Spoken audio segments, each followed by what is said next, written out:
Can you hear me?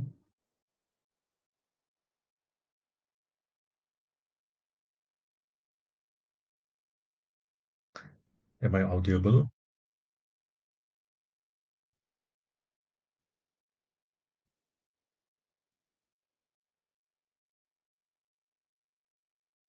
Okay, thank you.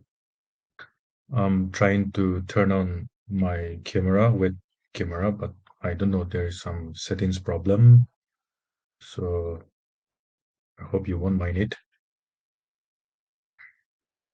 I'm sorry for that.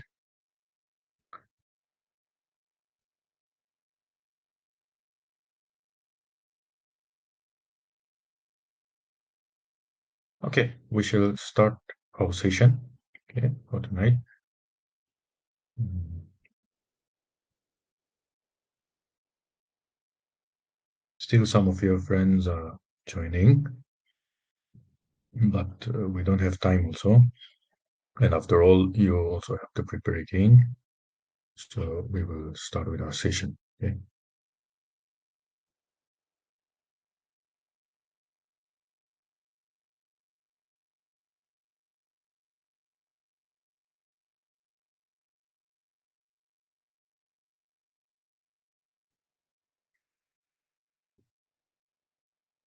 Yes, good evening, everyone. Uh, I warmly welcome you all again for this booster program. On myself and on behalf of the Bread School for Civil Service Exam, I'm sorry for showing you the late notification, but I hope you will understand the problems. For tonight, I'll be talking about Nagaland aspect, and for this Nagaland portion, I'll be dealing on the polity, the history, as well as the geography. And at the end, I'll just share you some important programs and schemes that we have to go through and that you have to go through quick revision and at least 1 or 2 points in regard to current affairs. And that's how we will end this session. For this Nagaland portion, I may not be able to explain all in detail. I will just give you some important points. And then if you are interested and if you don't have those points, then after the session is over, automatically after half an hour, the video gets uploaded in the app. So you can go through those points again for quick revision. And that way we will proceed with our session. Okay. So for Nagaland portion, our Nagaland class can be broadly classified into 5 sections. First is, after all, Nagaland history. Then we have the Nagaland polity portion. Then we have Nagaland geography, and at least 1 or 2 questions on the Nagaland economy, and then current affairs and etc. So that's how we can segregate about our Nagaland aspect. Now, in the history portion, it is mostly dealing on the Ahums, or rather say the Anglo relation, and then your ancient Naga society, yeah, of how Naga have been existed, our migration, and different types of tribes that we find in Nagaland. All this will be dealing in the Nagaland history portion. Yeah? And after all, one important is your arrival of Christianity. All this will be under your Nagaland history.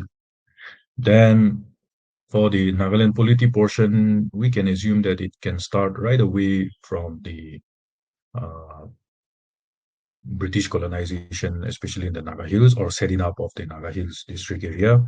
And from there on, the coming of the Second World War, the Third World War, First World War, and then with the political scenario in Nagaland of various NNCs formation, or the incoming or the setting up of our state under India, all these will come under polity. And then to the present day of situation, like for example, VDB, or rather say communitization, and then after all, village council, all these will be coming under your polity portion. And for this polity portion, You can even refer the Indian polity portion because we are under the Indian state. So that's how we can go ahead with the polity section, going through the Indian polity. Then for the Nagaland geography portion, we will be dealing about the position, the area where Nagaland is situated, some important geographical features like rivers, mountains, all these will be dealing under Nagaland geography. Now, under the Nagaland economy, not so much question is asked under Nagaland economy. If they ask, then what, as per my personal observation, they ask just one or two questions, not more than that. So you don't need to go too far, too deep about the Nagaland economy. So with that, you can suffice. Okay. Then we have the current affairs, like for example, day-to-day event in Nagaland, a major event. If there is any major event, all these will be dealing under the current affairs of Nagaland.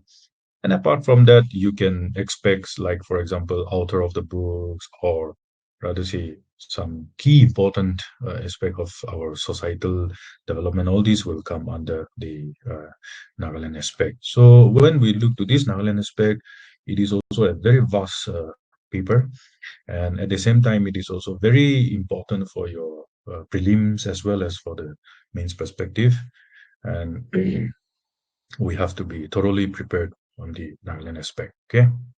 Now, for the total number of questions that has been asked in the last 5 years for the Nagaland portion, what we have observed is in the year 2019, it was 21, then 21 is 27, then we have 29 in 22, then 23 and 24 both. I find that there are 30 questions of Nagaland aspect.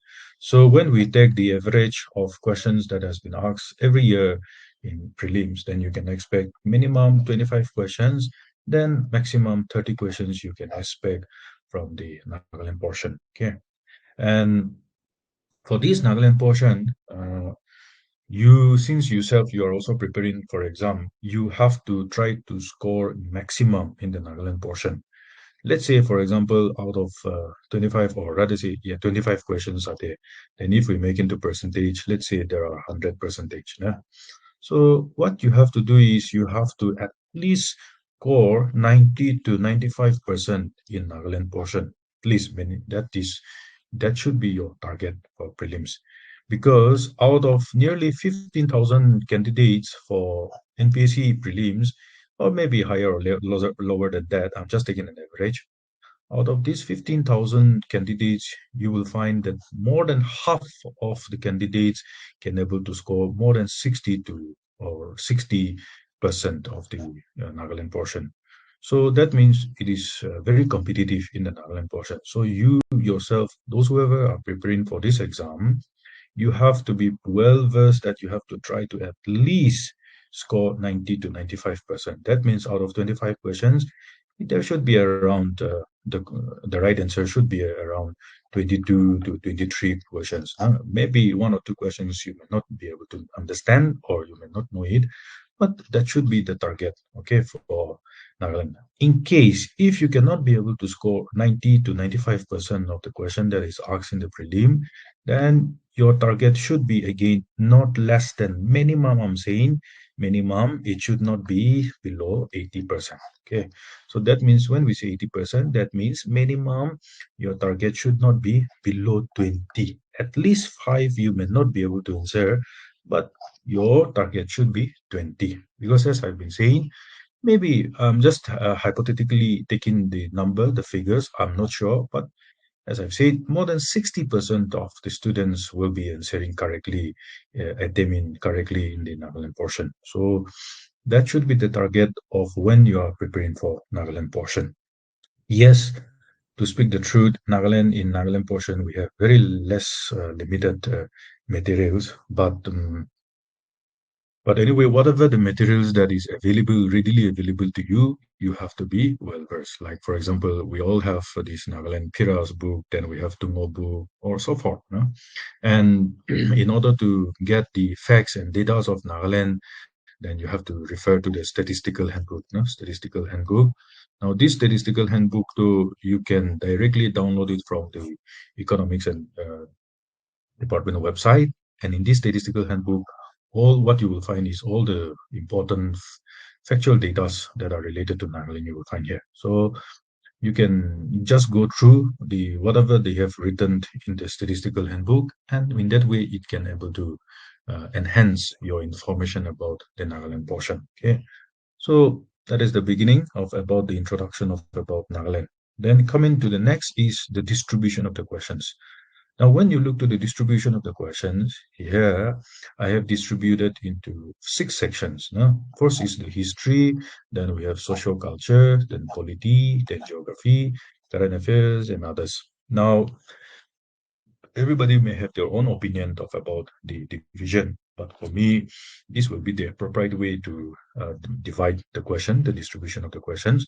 So in the history portion, what you can do is you can focus on the origin of Nagas, migration, the ancient society of Nagas, polity, all this, it can come under the history portion. At the same time, the Ahums or the Anglo and Naga relation, all these will come can be classified under the history section of Nagaland. So when you look to the history section, yeah, in 2019 it is 3. Then it when maximum was in 2022, where you will find 9 questions, and last year it was only 3 questions, if I'm not mistaken, in the history portion. So in that way, you can able to attempt it, and you have to score here 3 out of 3 because the history portions are not very tough, and whatever it is written in, like the available materials are mostly arcs, so you have to score maximum. Now coming to the social culture. Now when we talk about social culture here, I'm classifying the social culture like, for example, our tradition, our tradition, then our this one festivals, then so to say our indigenous games or anything which is related to our culture is classified under social culture portion. So in the social culture portion, you can see the distribution where in 2019 it was 3, then maximum was in 2021. Then after all, in 2024, it came down to 5 questions. So this portion, what NPSC so far asks and what we have observed in the last 5 questions is maximum they are focusing on the festivals. So in the festivals, you have come across also the different types of festivals. Every tribe of the Nagas have their own festivals, and these festivals are asked. The various tribes or tribal festivals are asked in the social culture portion, like for example, Sikrine belongs to which tribe, or rather say, uh, uh, for example, Tukoi, no? So like that, the tribal festivals are related here, and which are all asked constantly in the social culture portion. Okay.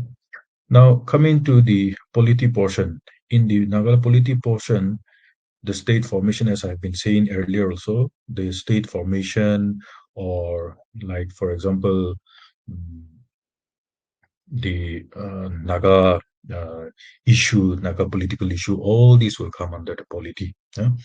And this polity part is very important because when you look to the polity section, in the last 5 years, yes, just 4 or 2 questions were asked in 2019 and 2, but you will find that maximum of the questions are coming from the Naga polity section. So you have to be well prepared in the Naga polity section. Okay, so you have to try maximum attempt have to be you have to get it from the Naga polity section.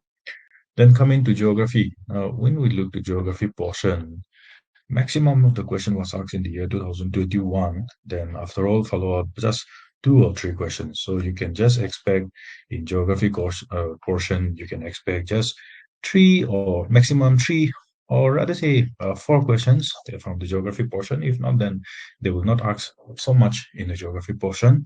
So this portion, though, you have to score. Okay, you have to score out, out of 100%, you have to score out of 100. So that is crucial for Nagaland geography. Then coming to the current affairs, in the current affairs, as I mentioned, any current issues related to Nagaland that are classified as under the current affairs, and maximum has been asked in last year. And this year, this is one reason is because in last year you will find nearly 3 questions from economy, okay, from Nagaland economy. Now, These three questions are related to our this first socioeconomics survey was carried out in 2023, and based on that, the questions were asked in 2024. So that is one reason why you will find high number of this current affairs issue in 2024. Okay. Then coming to others, and others, as I've said, that in this others portion, it is like, for example, author name of the name or the book name, who has published or who has written this book, or if there is any terminologies related to Nagaland, not directly linked to current affairs or geography or polity or history portion, that I have classified as others. Okay, so whatever others which cannot be coming under the subheading, like for example history, then social culture, polity, and geography or current affairs, as I mentioned, that they are clubbed under others. So in these others also a good number of questions is asked. So in the others portion, it may be a little bit difficult for you sometimes because, like for example, author of the book, so most of us are not aware. So in that way, you may or may not be able to answer. And in the current affairs, you may or may not be able to answer at least one or two questions. So these two portion, you may, I'm not saying all of you, but majority may not be able to answer. So what we have to do is we have to focus maximum on the history, social culture, then polity and geography, where you have to score maximum here. Because as I've been saying that majority of the students will be able to score more than 60% in the Nagaland portion.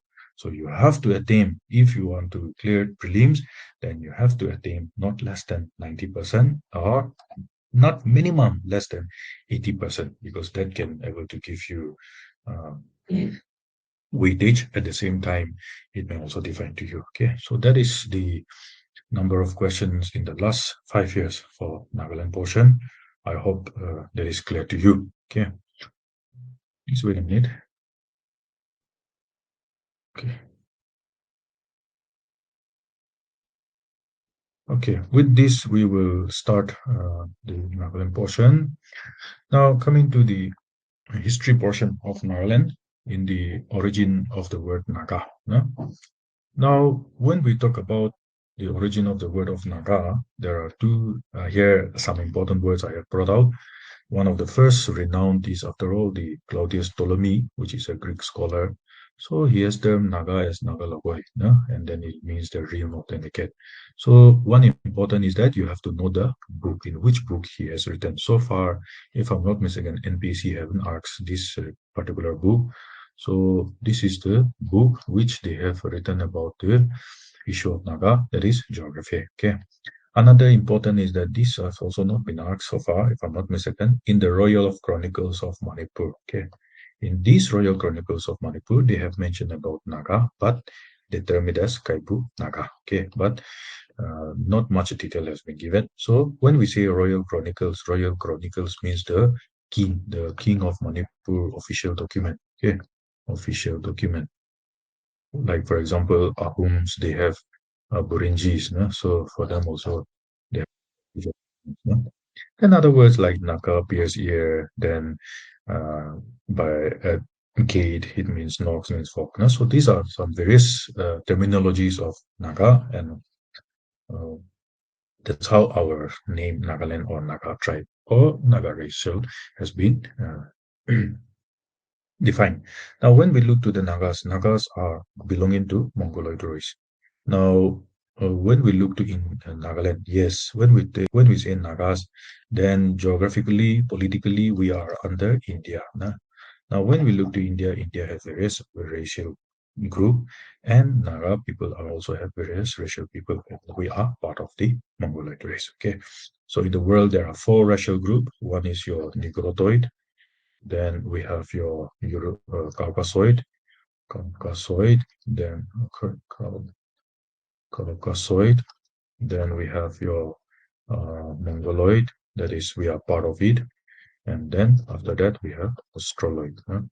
So these are the four racial group, major racial group in the world, and we are part of the Mongoloid race.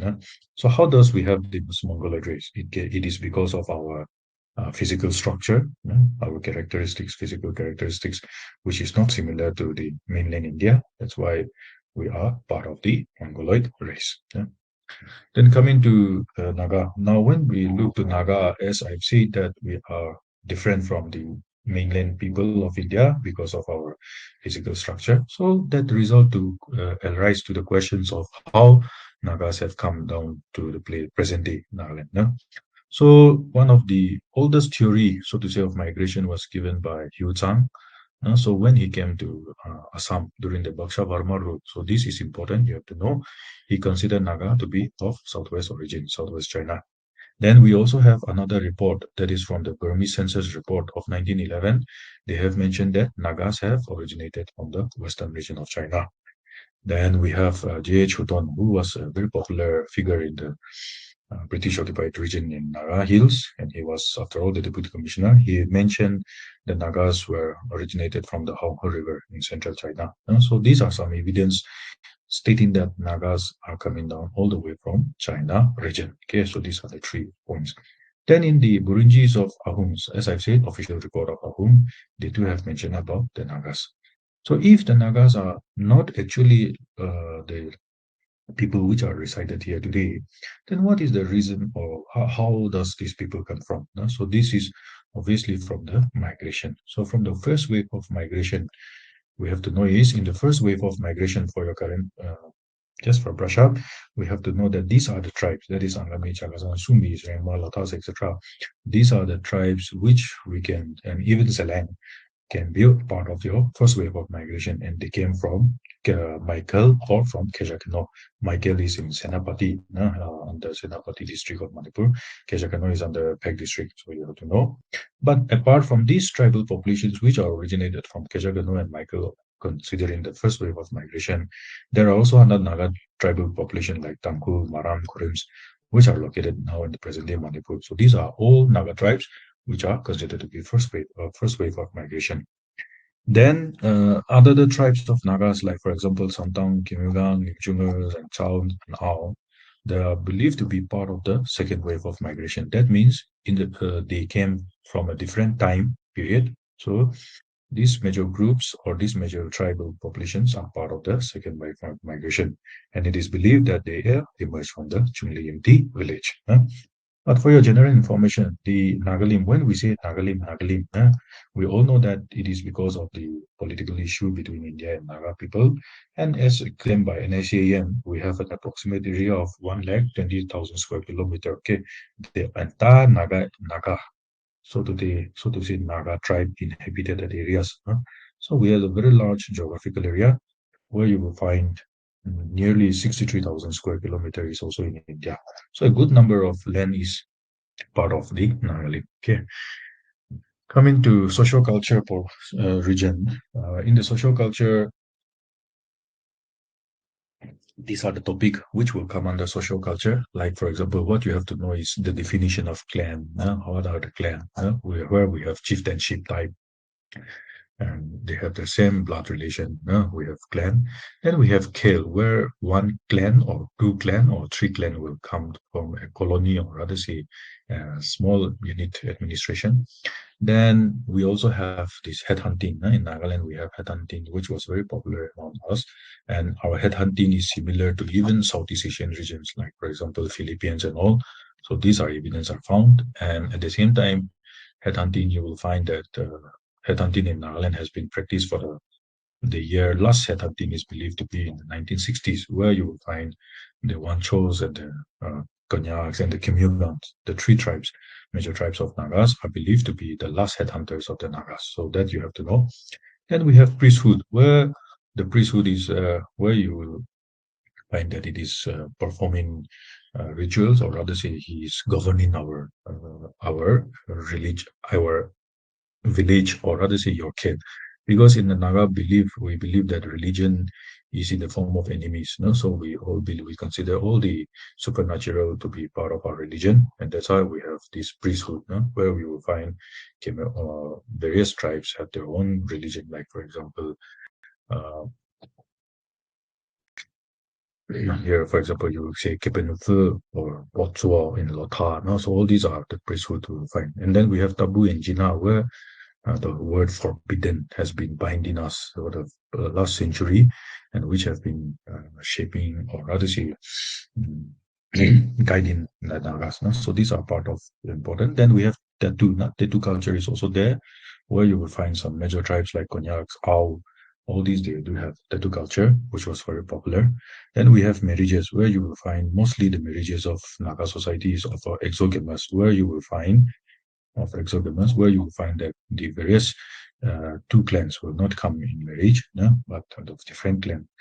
Then we do also have some polygamy type of marriage also, where polygamous also you will find in our society, but it is not very common here. Then we have slavery. Yes, slavery was very common in the Naga society. Then, but our slavery system were not, so to say, harmful, but instead it is effort, peaceful, or so to say compassion type of slavery where you will find on the Nagas. Then we have the different type of morungs. So morung, though we all know that it is an institution, or rather say a dormitory for the unmarried bachelor. So every tribe have their own morungs, and then in this you may look into it about the different types of name of morungs and all. That will be important. Then we have various type of festivals. Now in the festivals, the Naga festivals are mostly related to agriculture, not to giving thanks to agriculture. It can be of pre-harvest, it can be of post-harvest. So the various festivals that we celebrate in Nagaland, you please go through in detail, because at least one question is asked in this portion, in the sociology portion, socio-culture portion. You can expect 3 or 4 questions. So these two, especially Morung festivals, this you have to be very well versed. Then we have Feast of Merit, where of all the festivals, Feast of Merit is where one key significance is only the couple can able to perform the Feast of Merit. Yeah? So no bachelor thing. Then we have the Hornbill Festival, which is recently going on also. So these are some festivals that you will find. Then coming to pottery in arts and craft, Nagas are also very popular in pottery, where you can find the earthen pots and all. So which is very popular among the Naga tribes. Then we have the blacksmith. Now in this blacksmith, what you have to remember is that the Rengma tribes of the Nagas, the Rengmas are considered to be the most exceptional in terms of blacksmith. Okay, so that is important. Basketry, every tribes have their own basketry, which is mostly used by bamboo and all, which is very popular among the tribes. So that is important, the important tool. Then we have trumpet. And trumpet, mostly it is because of use for horn, horn of cows, or rather say buffalo, or even mithun. So these are trumpets we have used, and this trumpet is to communicate, to pass information.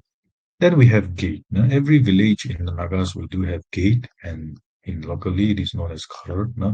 So this is to protect ourselves from enemy and all. So the gate we have. Then we have log drum. Yes, there are some tribal populations in Naga, like for example Chang, Kimirangs. These they do have the log drum. So these log drum, some of the tribes they will place under the morong and all. And then after all, it is used for communication in terms of war, in terms of facility. Then we have waving. Yes, Nagas are very popular in waving, and which are uh, commonly found in Naga society also. And related to this is recently you must have come across the usage of our shawl in the Indian airline. So that is one very popular. So that we have. Then dye. Yes, dye is also very popular because we are very good in weaving and all. And dye, mostly the dye that we use in our society is red, then black, then blue. So these are some common color where you will find the Naga societies have used. Of all these colors, you will find that the red color is considered to be the most forbidden. Okay, so that you have to know. Yeah. Then we have ornaments. Yes, the various ornaments that we possess, like for example, cowries and all. So these are some important arts and craft where you will find among the Naga society. So what you do is you can point out some important points in each of this topic. You don't need to go through all memorizing it, but some important points which I have stated here also. In that way, you can memorize it. Okay. Then coming to Ahoms and Naga relation. So just a brief discussion about Ahoms and Naga relation. This can be considered as the medieval period of the Nagas, no? Because here the moment Chief Sukapa, when he entered in Assam and when he came to in contact with Nagas in 1228 AD. So this is important.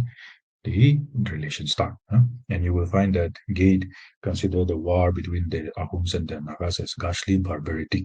So this you have to know. Okay, who have taken this, who have said this word, it may ask. So you have to know this. It is because of very badly treatment to the Nagas, okay, by the Ahoms. Okay, because the Nagas were always constantly raiding the Ahoms areas. That's why once when Ahom defeated the Nagas, they have treated them badly. That was under the chief Shukapa. Okay.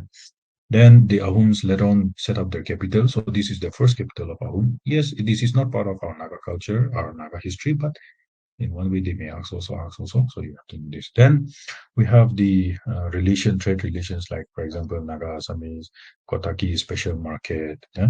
Then we also have intermarriages in terms of social culture, and where you will find that the Naga uh, married the Ahom princess and gave its name. Son has been born.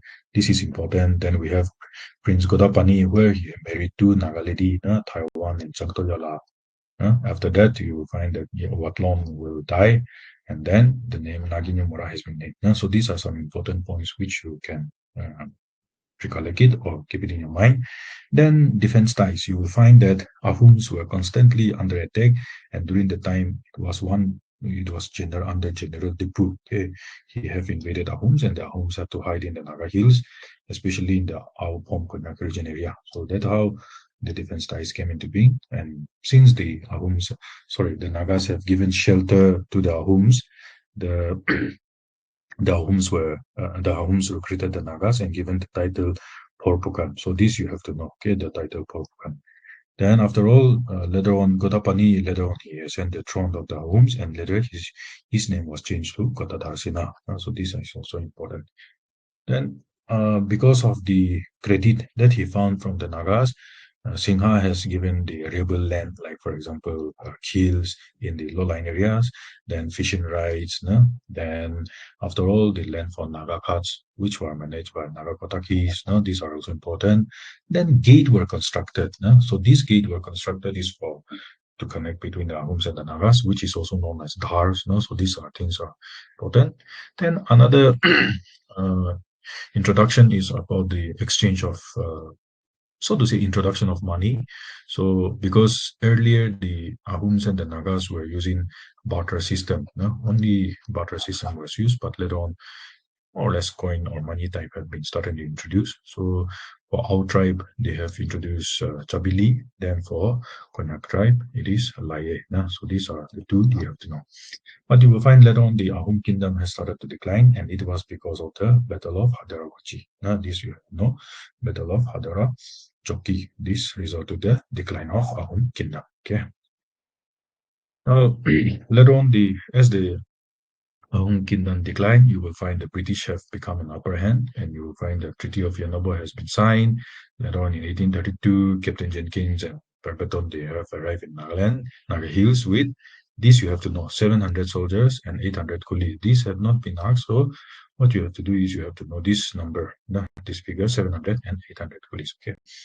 Then later on, the Naga Hills were explored under Mr. Grange in the first expedition, which was carried out in 1839. Then again, second expedition. These are the second expedition. And later on, the Britishers have sent Mr. Biggs. Okay, so some achievements where you will find under Mr. Biggs is that he has set up South Depot in Dimapur. Okay, so this you have to know.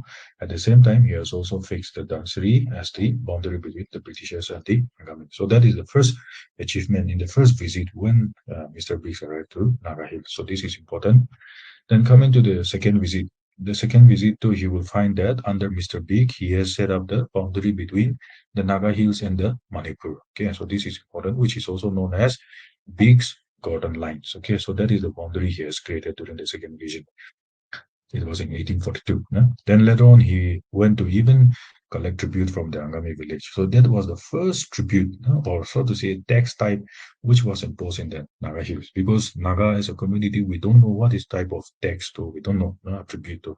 So it was Mr. Biggs he have introduced, or he went to Naga villages. But you will find that Nagas have refused to pay. So we didn't pay it, but we refused to pay it. Okay. Later on, the British government have sent John Butler, and later on he has made a very friendly relation with the Nagas. That's why he has a name known Zanisha. Okay, this is the nickname. Or another nickname of this John Butler is he is also known as White Man's Kingdom. Okay, so this you have to know. Okay, so there is no any British officer who is known as White Man's Kingdom, but it was Captain John Butler. Okay. Then coming to the period of control, you will find that the British have set up Samogutin as their outpost, and then Bogchan Daroga was appointed as the officer in charge. Then later on, you will find that the first war between the Nagas and the Anglo started, and that is the first war of Kohima. That was in 1850. Okay, so it was under Major Forgotten Lieutenant Reed. So this we have to know. Then the policy of non-interference come in. That is because of the Battle of Kikrima. Okay, so after the Battle of Kikrima was fought, policy of non-interference came in, and it was under the governorship of Lord Dowlassie. So this you have to know who was the governor during the implementation of this non-interference policy in areas. Okay, so it was Lord Dowlassie. Then up to this period of control, you will find there were 10 military expeditions. So good number of military expeditions have been carried out up to 1850. So from 1832, when they came in contact with the Nagas, from there on, up to 1850, there were 10 military expeditions. Okay, so this you have to know. Then coming to the period of non-interference. Yes, the period of non-interference have been introduced, but the Britishers were setting up their own division again. So here the first subdivision, first subdivision was created as Oslo. This you have to know now. Okay, presently. So during this time again, the Britishers have recruited 37 Angami tribes in the British military. Okay, but they cannot stay. And they used to run away. Then later on, you will find Colonel C.C. Bedon. This you have to know. He suggested the policy of force. Okay, when the non-interference period was going on, this shows that British are not going to interfere the Naga matters, but because of constant raid that have been carried out by the Nagas, you will find later on Colonel Cecil Britain imposed you suggest the policy of force. And with that, you will find the Naga Hills have been created. So in 1866, the Naga Hill district, new district has been created. So you have to know the year, you have to know. And with this, your first deputy commissioner has been created. But when the Naga Hills district was created, it was under schedule district. So this you have to know. It is under schedule district.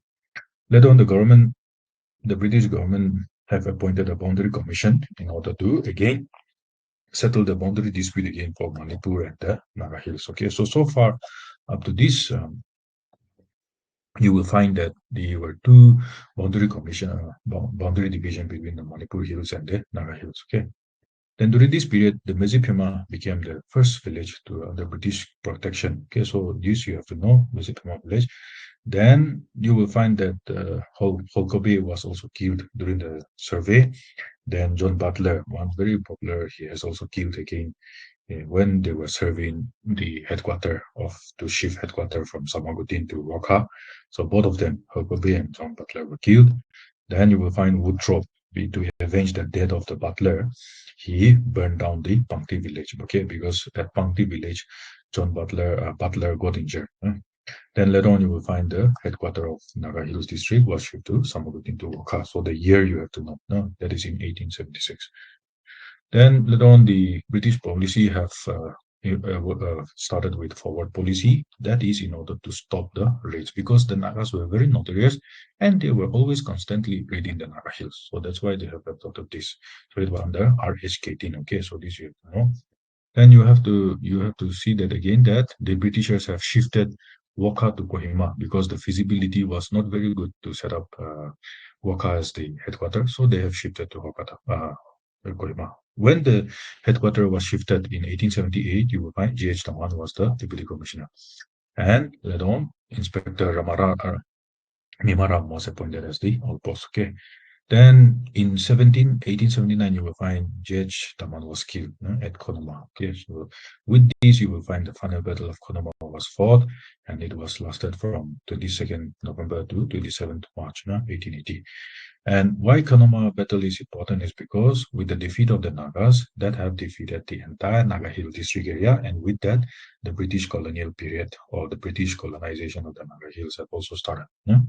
So it was because of this Colonel Johnston, with a huge number of soldiers he have arrived.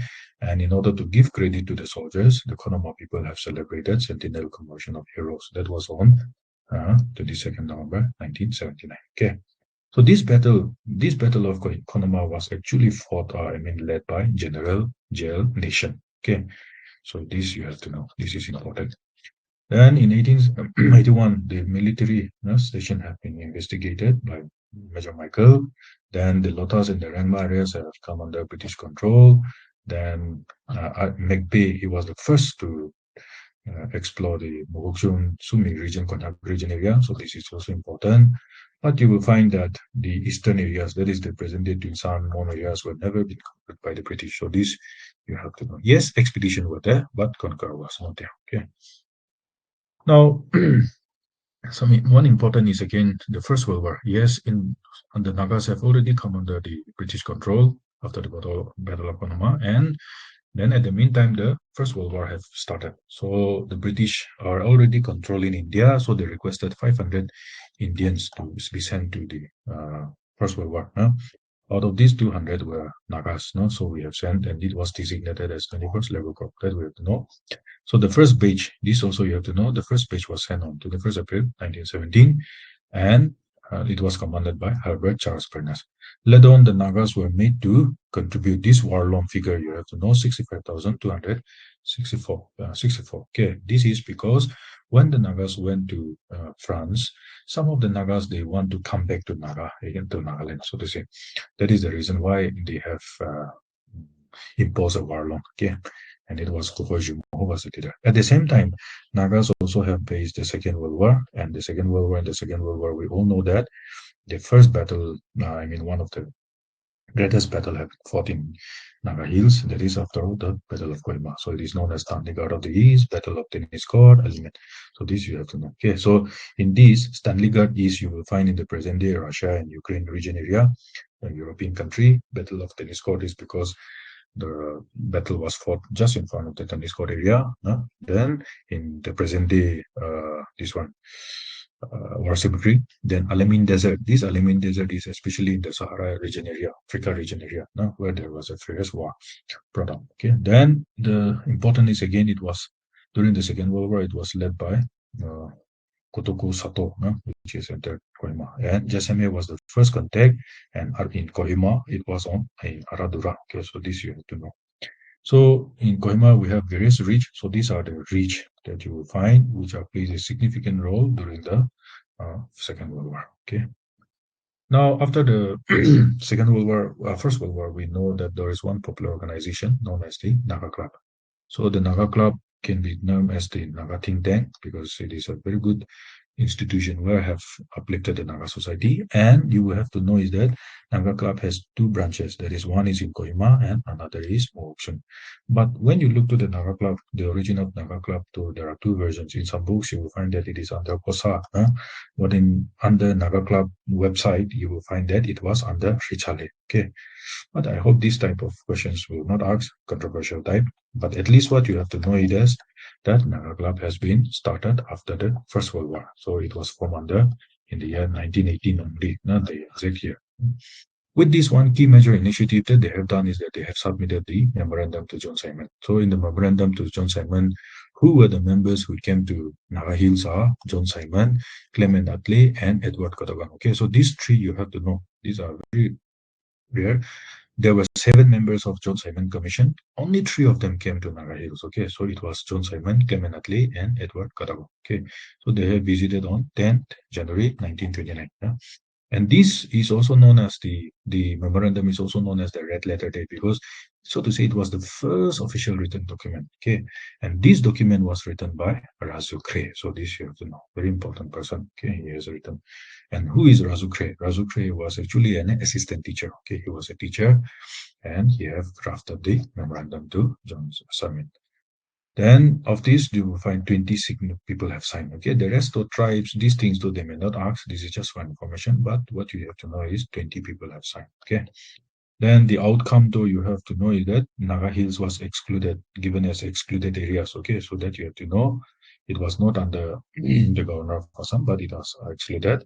And you will find that it was under, with this memorandum, the Naga Hills was removed, or rather say kept outside the Government of India Act 1935. Okay, so this is important. So this you have to know.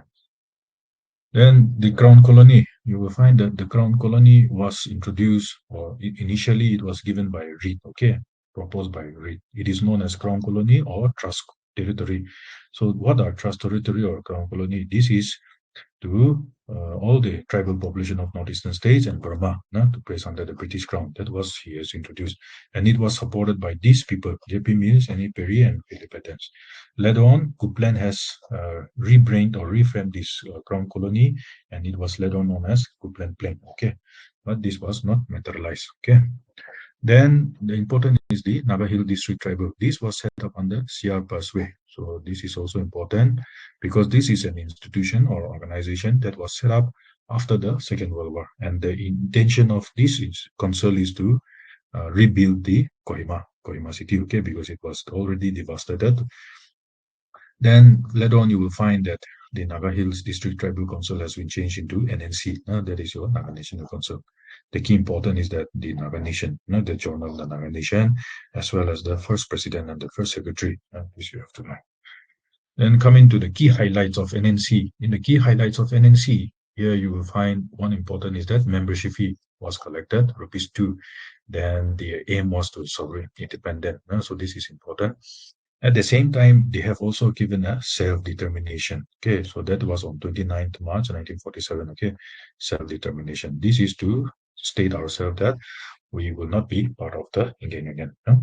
And after all, after this, you will find the arrival of Gopinath Bardoli in order to have a talk with the NNC leaders, but it was rejected. So what you have to know is the day of when this Gopinath Bardoli came to Naga Hills. Okay, then that led to 9 point of agreement, where you will find it is also known as Haidari Agreement or Naga Haidari, which was signed between these two dates. So you have to know, and there are 9 points. So that is your judicial, executive, legislative, land taxation boundaries, arms act, regulation, period of agreement. So these are the point of under 9 point agreement. Okay, that are 9 points. Then the outcome is that there was a breakdown on this 9 point agreement, and which you will find that PISO, led by NNC, they have met Gandhi, and after that, Nagas have declared the independence, and again, the NNC leaders have met C. Kapalacharya. So this you have to know the date when they have met together. Then at the same time, the NNC have declared separate sovereign state of the Naga Hills. That was on 30 December. So these are some important aspects in regard to the outcome of 9 point agreement. Then we have the Naga plebiscite. Now, the Naga plebiscite is to show our democratically showing ourselves that we don't want to be part of the Indian Union. And with this, you will find that it was held on 16 May 1951. So that is the important one. And another is that the year. Who have voted for this Naga plebiscite? It is 15 years and above. Okay. Then this 99.9%. This you have to know. But another key important is that Twinsan district, that means the present-day Twinsan area, Twinsan districts are not included under the Naga plebiscite. Okay, so these are some important points which you have to know under the Naga plebiscite. Now the outcome is that because of this Naga plebiscite, we have boycotted the first Indian general election, which was held in 1951. At the same time, second. Okay, so these are the two outcomes you will find. Another is this Zasibutio Nagi was also assassinated. So these are some major outcome under the Naga plebiscite. Okay. With this, you will find the arrival of Nehru and with his friend in Naga in Kohima. That is in the year 1953. So this year, the date you have to know who is the person which prime minister represented Kohima. This you have to know. Then it was under Batoki. This he didn't allow submission of agenda. So that's why you will find a lot of disturbance area. And after that, you will find Nehru left Kohima, and then he issued this order immediately after he landed to Delhi. So this you have to know. With this, the NNC leaders have set up this Hong Kong government in Tunsan area. Okay. Later on in the same year, in the following year, you will find T. Sakre was adopted. Okay, so this was the date when T. Sakre was adopted. So this is also important. Then at the same time, you will find that the Federal Republic of Nagaland was formed. This was formed between the NNC and the Hongking government because Hongking government is already in Tunsan. Okay, so they merged together, they formed Federal Republic. But on this particular date, that is on March 22nd, March 1957, 56, there is also another outcome. You will find that a new group has been formed, that is Federal Government of Nagaland. Okay, which was under this Kesanisa, then Saktosu, Wepeng. Now these are some on this particular day, on the same day, this organization again merge out. Okay, so this is important. Then in the Naga history, you will find again there is a period of dark ages. Now, what is the reason behind why there is a period of dark ages? We don't need to go too far, but these are the laws, these are the acts that have been passed under the period of dark ages. Okay, so this you can know sequentially. First, it was Assam Maintenance Public, then Assam Disturbed Area, Armed Force Power Special, then Armed Force Manipur, Assam, Manipur and Assam, then after all, Nagaland Security Regulation. So these are the reasons behind why it is known as period of Dark Age. Okay. Under this, you will find that the journalists were not even allowed to come to Naga Hills. So these are some important journalists which were not allowed. So you have to, you can quickly go through on this. With this, you will find the NPC, the Naga People Convention was formed.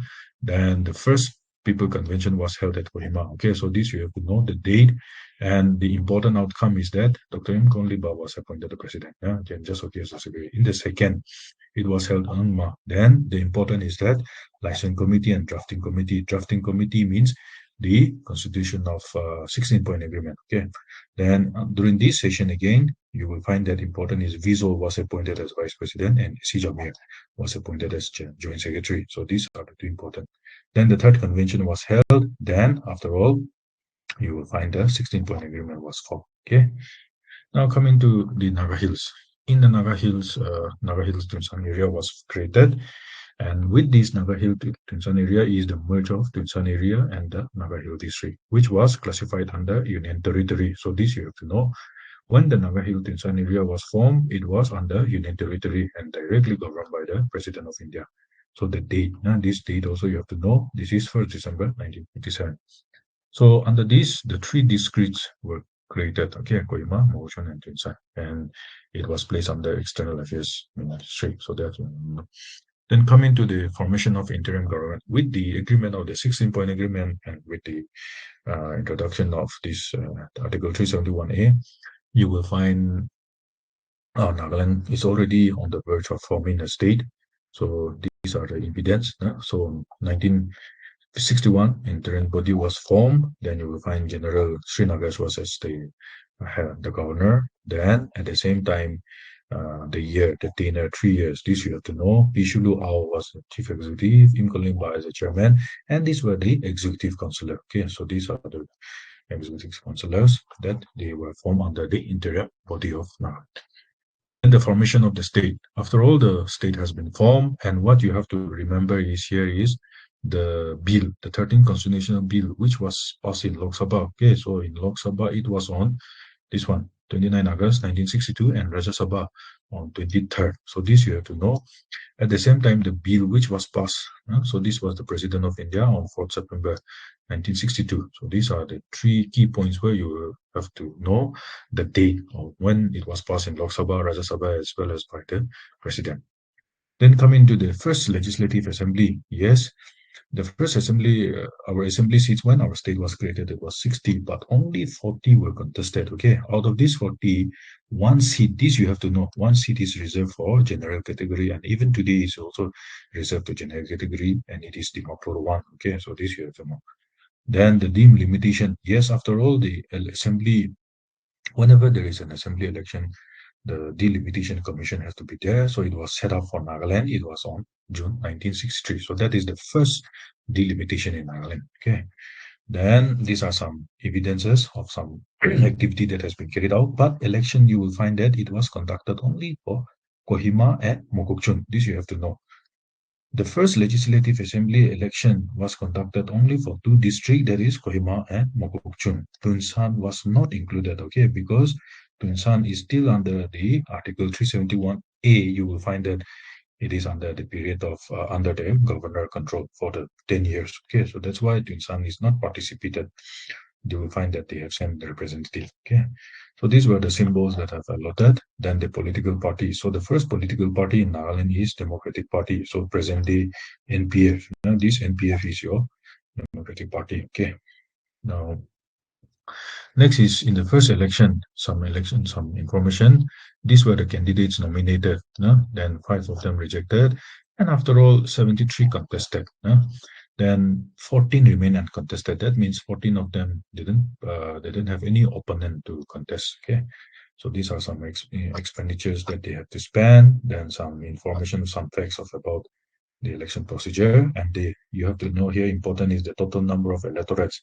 In the first electorate election, this is the total number of electorates, this is the total number of votes polled. Okay, so these two is also important for exam perspective.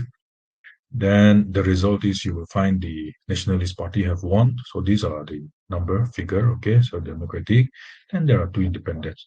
So as I've mentioned, Tunsan area they didn't participate, but they have sent representatives. So these are the representatives they have sent. Okay, so 6 representatives. In the second General Assembly election, the Tunsan area have sent 12 representatives. Okay, initially it was 6 in the first, in the second it was 12. So that you have to know. So these are some information now about the first government formation in Nagaland. Okay, so that's all. Then the president rule are also important. So in the president rule, what you have to know is the longest president rule. Now this one you have to know, as well as the shortest president rule. Then in the third president rule, there were 2 governors. Okay, so these are the 2 governors that you have to know. Okay, so these are some important on the president rule. So as of now, we have only 4 president rule. Then coming to peace mission, yes, in Naga Hills there was a peace commission. So it was under the NBCC initiative. So they have appointed Bimla Prasad Chaliha, Jay Prakash, Shankar Deo, and Michael Scott. But Shankar Deo didn't come. So only 3 of them turned up for this peace mission. So this ceasefire agreement is also important. It was signed at Sakraba village. And then after all, it came into effect on 6 September 1964. So this is important. Then, but the peace mission collapsed. Then NBCC started again a new body that is known as Naga Peace Council, and it was under the initiative of Reverend Longri. Okay, so this you have to know, who is known as the peaceman of Naga. Then the Shillong Accord. So the Shillong Accord was signed on this one on 11 November 1975. And in the Shillong Accord, there were 2 agreements. Okay, so first was on 11 November 1975. So they have signed, they have made an agreement. Then these are the signatories in the first signatories of Shillong Accord. Later on, again, a supplementary was signed. Okay, so that was on 5th January 1976. Okay, so these are the signatories. So these are the date that you have to know. Okay, the date, supplementary, as well as the first signature. Okay, so these are 2 are different. The signatories are also different, except here item Jenba, and here item Jenba is there, but the rest of the second signatories are also different. So you have to know. Then with these, you will find the formation of NNC. So this is the result. We will find the NNC formation under Isaksu and then Kaplan. Then later on, it was split. NSCM was split into NSCN was split into NSCIM and K. That was in the year 1918. Okay, so these are some outcome. Now, with this, again, the important is the ceasefire. So 1997, it was declared a ceasefire. Then after all the conflicts have been stopped. So with these subsequent events, some major events have occurred, like, for example, framework agreement, agreed position. So these are some important dates that you have to know. Then after all, the present interlocutor. This is very important. So these are some important issue on the ceasefire. Okay. Then ASPA, though we all know this is implemented in our state, and these are the Indian states right now under ASPA. Okay, so these are the states, the present state. Then earlier, these are the Indian states which were also part of ASPA, but now it is removed. Now in Nagaland, there are already in 9 districts, and one very important is your Meluri. So this one Meluri it was imposed on 1st April 2025. Okay, so this you have to know. The date is important. Okay, so for Meluri, for example, and across we have 21 police stations is under ASPA. So when you look to this, you will find Tunsan district and yeah, Tunsan district is not under ASPA anymore. Okay, the rest are one or two districts are still under ASPA, so that is to know. Then coming to NLTP. NLTP too, we all know, no? These are recent issues, so that's why what you have to remember is the year when it was implemented, governor, when it was given assent, and what are the core in the NLP. No? So these are the condition, no? Where you are not allowed. Then at this, when we say NLTP, yes, Nagaland is also declared as dry state. So these are the present states in India which are under dry states category. Then these are the dates where and some issues of about this dry state. Yeah? So this may not be very much relevant, but these things are the states which are considered as dry state. You have to know. Okay. Then coming to Nagaland Village Council. Now Village Council is under Petumenden from our tribe. From our tribe we have made. So the qualification is should be citizen, 25 years. Tenure is, we all know it is 5 years, and the chairman will be there.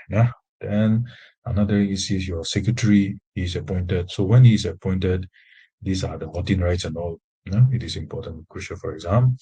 Then conduct of business means here every village council should meet at least every 3 months. Once in every 3 months. So this you have to know. Then, but the chairman has the power to summon a meeting. But if the chairman has summoned a meeting, it should be 1/3 of the member. So this is very crucial, one important.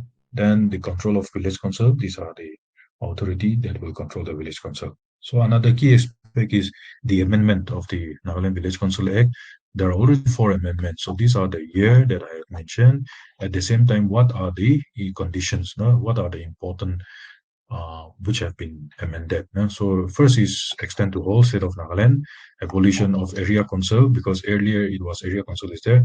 Then power, here power is talking about electricity. Okay, so that was included in the section in the 3rd amendment. And in the 4th amendment, the tribal council, the tribal council that we have, like for example, Ausit, then Angami, then or Chagasan, Hoho, all these are included under this 4th amendment. Okay, so this is important.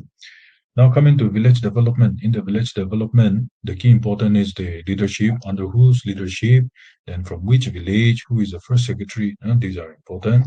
Then the models. Now this year you have to know the year when it was initiated, the village development board. So as of now, this is the total number of VDBs that we have and household as per 2011 census. Okay, this is 2011 census. Then the tenure, we have to know the tenure is 3 years. So that we know. Then the maximum number. So minimum is 5, maximum is 25. Then women number should not be not less than 1/4. So this you know. Then the chairman. The chairman for VDB is deputy commissioner or either additional. Okay, so this is important. So not the village council chairman, but the deputy commissioner. So there will be a secretary, then educational qualification to at least he should be a matriculate. Then this is the remuneration. Okay, every month they have to get. And there will be an audit committee in order to see the accounts of VDB. So these are the conditions. So of every 30th April every year, okay, to 31st, these are important. Then coming to communitization. Communitization, though it is initiated under this, though it is initiated by R.S. Pandey. Then the 3T philosophy, this you have to know. Then the communitization is under the act of this one, Nagaland communitization of public. So you have to know the year. Year is important. Then the institution or education, health, electricity, these are important. Then coming to the Basha. Now, when we talk to the Basha, these are local self-government.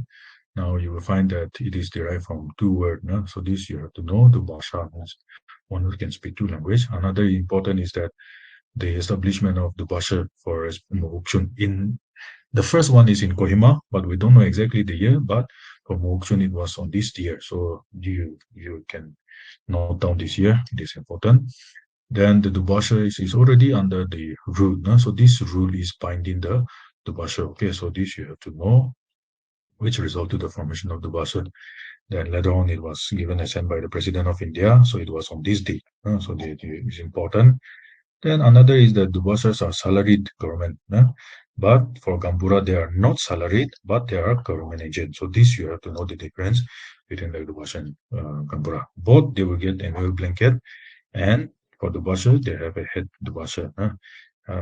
However, the highest is your PA2 Deputy Commissioner.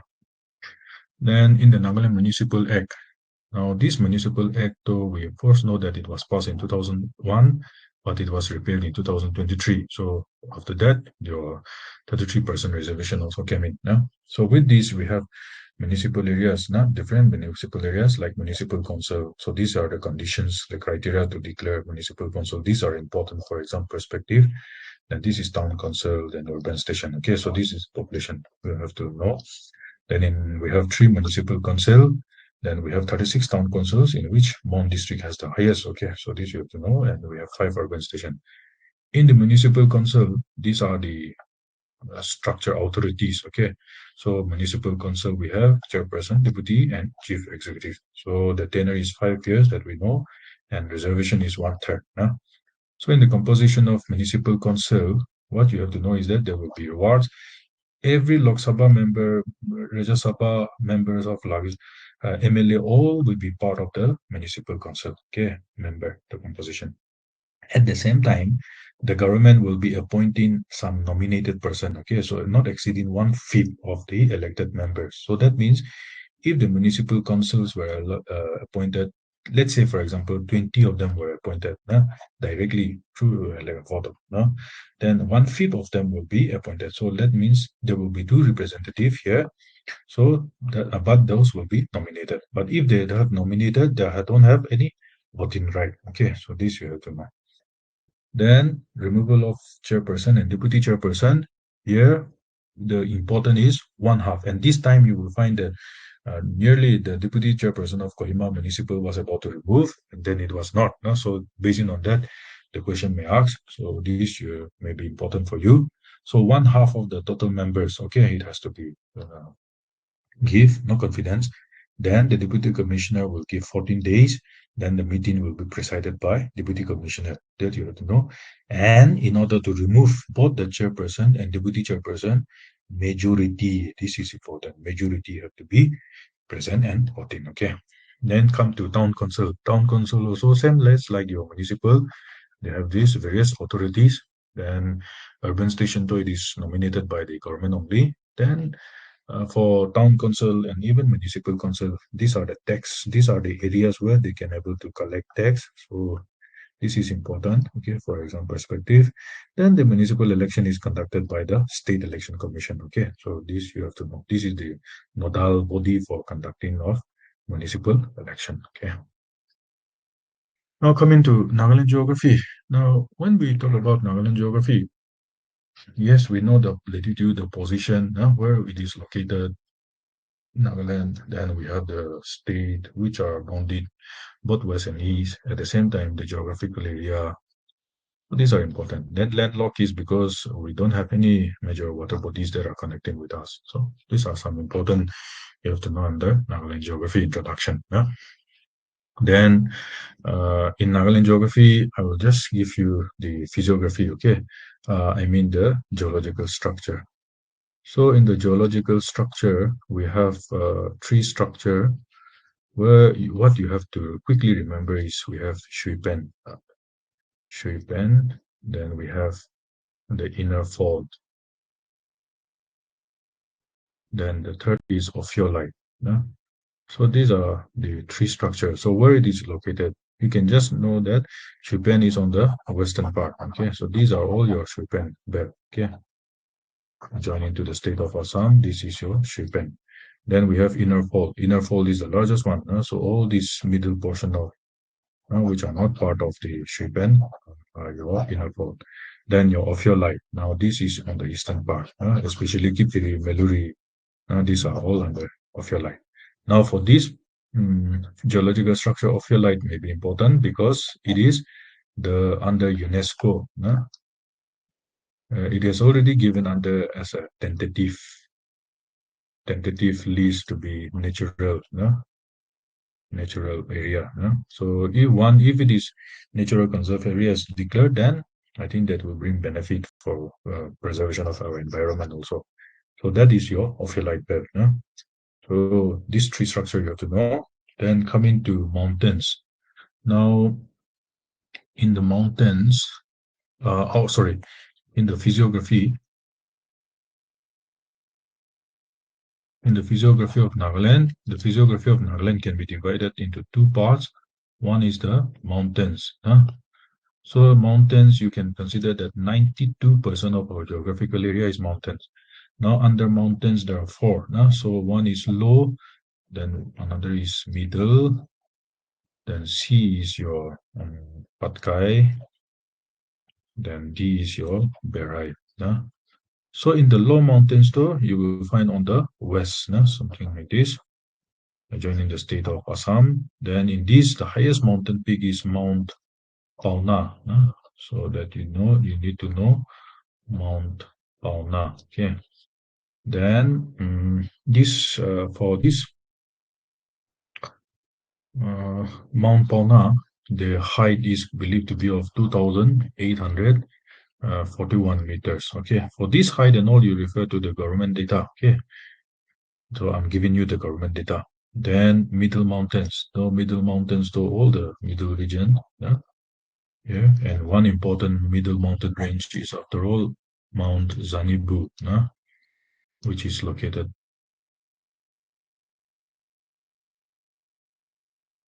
on the Peg district, which is also considered to be the fourth highest mountain. Then we have the Patkai. Patkai starts all the way from Arunachal Pradesh, then on the eastern part here.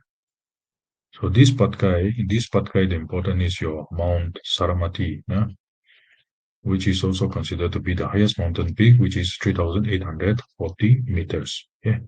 Then next is your Berai. So Berai, though, it starts from Chachar, then something like this. It is not exactly parallel, but let's say it make a boundary with Nagaland and then Manipur. So in this, what you have to remember is your Mount Jaffa, which is considered to be the highest mountain peak, which is 3,004 meters, estimated to be. So those are some mountain ranges in the Naga Hills. Yeah, so these are important one. Then coming to physiography again. Physiography, I have said that 92% is your mountains. Then plains. Plains we can consider as 8% of our geographical area is as plains. Okay, so here 92 it's mountain. So plains, where do we find? We find in Dimapur, we find in Tizit, then Nagini Mora, and then Tizit. So these are some important plains. Okay, Dimapur. Dimapur is more or less new land also. Then here you have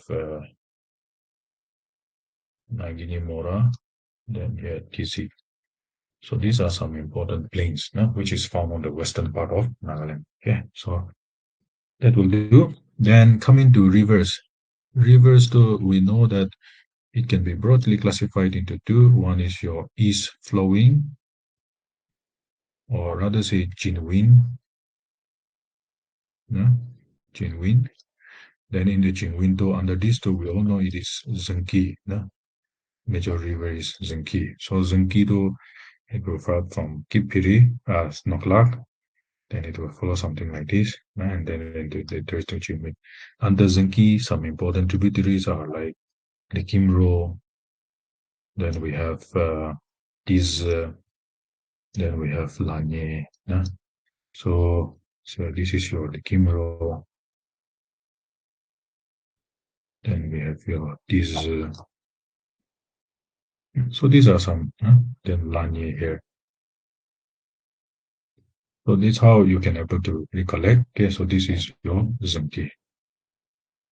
Then we have west flowing rivers. So number 2 is west flowing, or it is also Brahmaputra.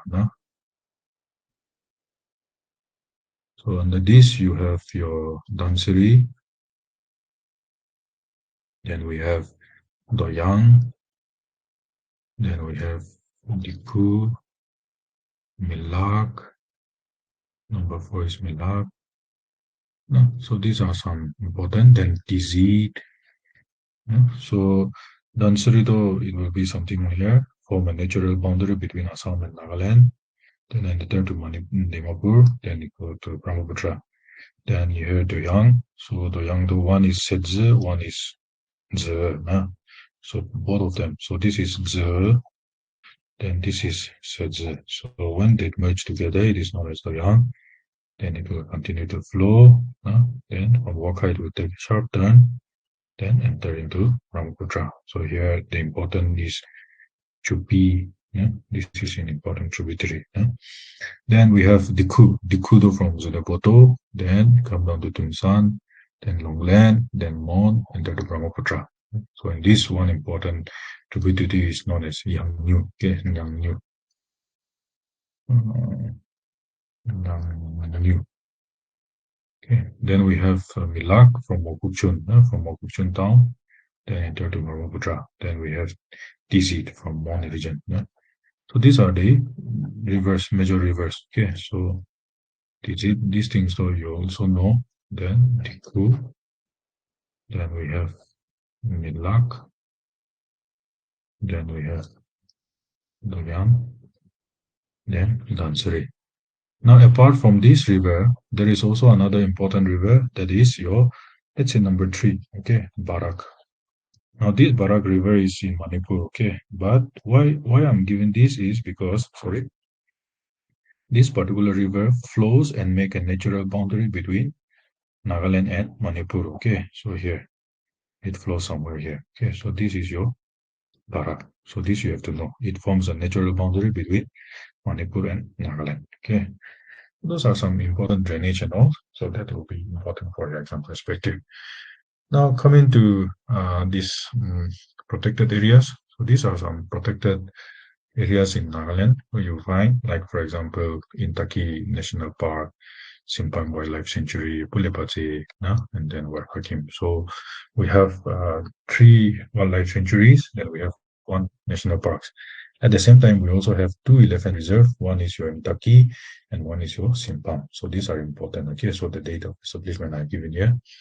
And at the same time, the area that is mentioned. So out of this, in terms of wildlife sanctuary, Simpang is the largest one. So you have to know this. Okay.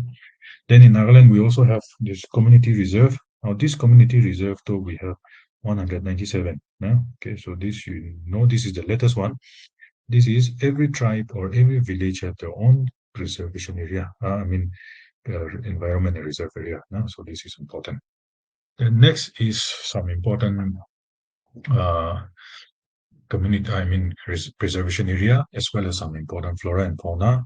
For example, Bosher, then national park, then our bird, then animal, fish, flower, tree. These are some important. So you can go through on this. Okay, will be important for exam perspective. Then flora and fauna diversity in Nagaland. So these are some information. This is the latest one. So the important one here is especially in the floristic, we have a good number of lichens, and then edible mushroom and all, we have good number. Then in terms of faunal, especially fishes and all, we have a good number of fishes, like 149. So these are some important documented species which will be important for your exam perspective. You can go through later on, okay, because as I've said, it will be there in the uploaded by itself, so you can take down these facts and figure quick revision. Okay, then we have the facts on demography, population. So this I have given here, so you can go through by quick glance. I think you can able to get the information about the demography of Nagaland. Okay, so this is as per 2011 census. Okay, this is as per 2011 census. So at least they may ask one question, so you can go through quickly. Okay, then the religion. So in terms of religion, Christianity is the highest, Hindu, then Muslim. So this is also 2011 census. Some quick glance. The rest, though, it's okay, but at least number 1, number 2, number 3, you know what is the percentage of Christianity in Nagaland, Hindu and Muslim, and what is as per 2011 census. Then coming to some important altitude and place. These are all district headquarters altitude. Okay, so you can go through here, and in this you will find Zinaboto district headquarters is the highest one, and new land is the lease. Okay, so you can go through this one quickly. And these are some important. This may not ask, but this one is more significant. Okay, so you go through. Then schemes. Now every schemes, there are lots of schemes and programs in Nagaland. So these are some important which you can able to quickly go through, like from Mandriga. Then here we have important is the job card, Kisan, the farmers that you will get monthly amount of 6,000, sorry, yearly of 6,000. Then your Awas construction of houses, rural household and all. Then the national pension scheme, like for example, old age pension, widow's pension, all these. Then Kisa credit, this is a financial credit where you will get 3 lakhs maximum. Then aspirational discrete where you will find Kipiri is the only one in Nagaland, so you can go through Chief Minister Health Insurance that we all know the limitations, like for example, government servant it is 20 lakhs, for general it is 5 lakhs. Then micro initiative, this is to give finance, okay, like more or less like credit system, okay, finance Kisan credit system. So this is also same thing. Then livelihood insurance to give insurance to especially journalists and all to cover the insurance. Then Nagaland education project like the NAPTER project and all. Then forest management project to conserve our forest area. Both of them they got award. So I think you also know that. Then your element project, which is recently launched in Nagaland for agriculture department to enhance our livelihood. Then we have skill and entrepreneurship development mission, which was recently launched this year by us by Chief Minister in order to enhance the skill. Okay, and the government is planning to recruit 5,000 Naga. Now, some current affairs. So these are some current affairs which you can quickly go through, and I think you also have these. Like for example, Dr. T. Al Trophy, which was held in Kohima. We all know Mom District 1, and next is will be in Bukchon. Then your Juniors Girls National Championship, which was named after Dr. Teo Au, which is recently going on. Then the Hornbill, the festival which we are having now this year. The team, which you have to know this team. Then these are the partners which we have partnered with the Hornbill 2025 and Indian State partners. Okay, this is the Arunachal Pradesh. Then some books, like for example, autobiography titled book My Life Story by Chingwing Punyak. Then the Lotha Customary Laws, which was written by Piyush Lotha. Then after all, the award like hunting, which he has got a Padma Shri award in the field of agriculture, especially what fruit farming. You have to know particularly this one, fruit farming. And another important is that our governor has passed away, so we know the date. The date may not be asked, but where was he born or from which state he is. So you have to know, not from Tamil Nadu. Then the present governor, we all know that it is Ajay Bhala, but he is also the governor of Manipur. Okay, so this is important. At the same time, he is also the 22nd governor of Nagaland. Okay, so this number will be important.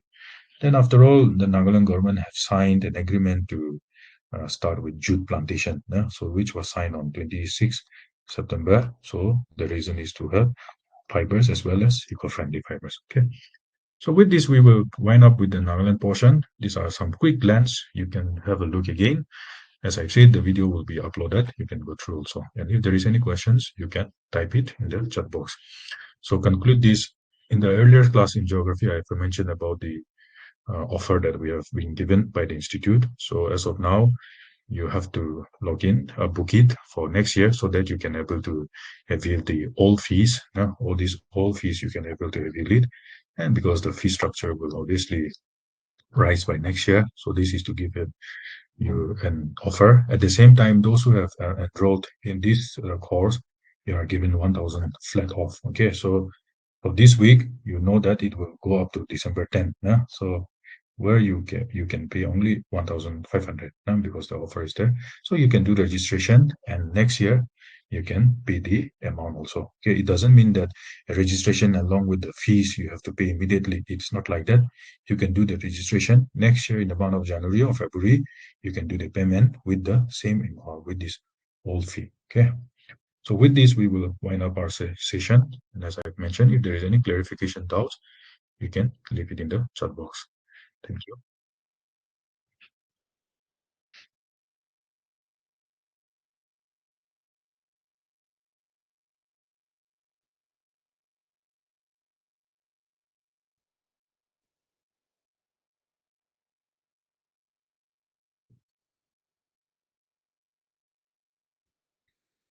Yes, if there is any clarification, you can inquire.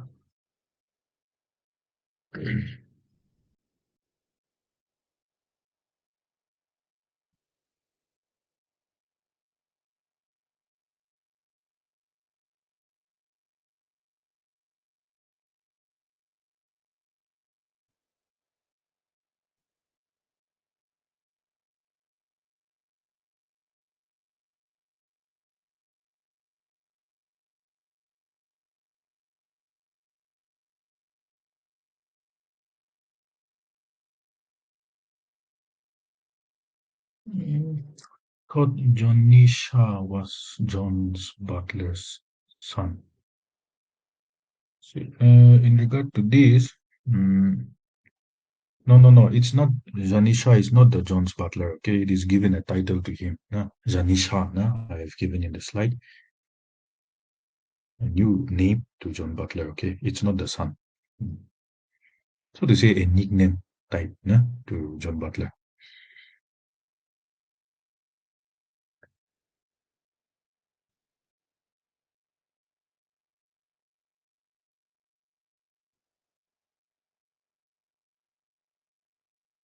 Welcome, Gillian. Mm, okay, if you need PDF, then I'll try to convert it into PDF and I'll upload it. But first, I have to talk with the administration. So by tomorrow, I'll try to. Okay. Mm.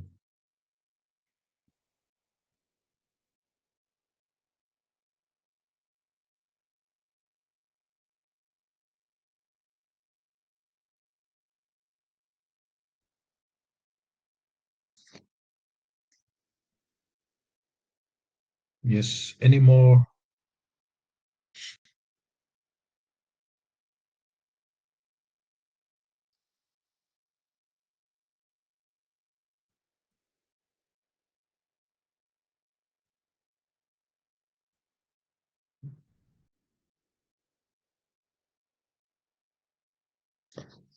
Okay. If not, then we'll wind up our session. No. All the best for your preparation and best of luck. And do convey the offer that we have in our institute. And of course, we do have a very good faculty also. And if I'm not mistaken, tomorrow is your economics. So you try to attend also. And thank you so much for your positive response and your feedbacks. That means a lot. Okay, thank you so much, and all the best for your preparation. With this, we will wind up our session. Thank you, and good night, everyone.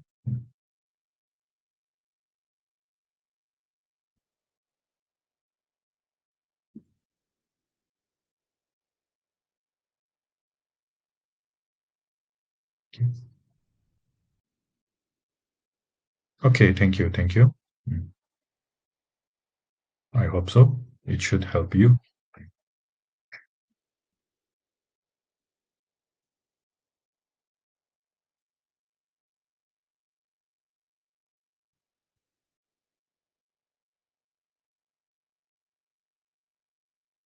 Okay, thank you, everyone. Good night.